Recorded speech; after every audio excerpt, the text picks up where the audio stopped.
Hello, dear friends. This is the phone support channel. In this short video, I want to show you and tell you how to hide your post on Instagram. I will tell you how to make your publication not be visible and no one can repost it. All information about the publication will be saved only for you. The likes and comments will be saved. Click on our publication and find 3 dots in the corner. Click here.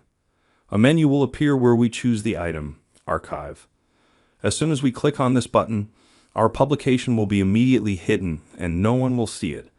All data will be saved and you can get your publication back. How to restore it? Very simple. To do this, go to the profile and click on the 3 bars. And in that menu, choose Archive. All the photos that we sent to the archive will appear. We can choose our publication. We dig it up and click on the 3 dots. After that, click on the item, Show on Profile. Click here.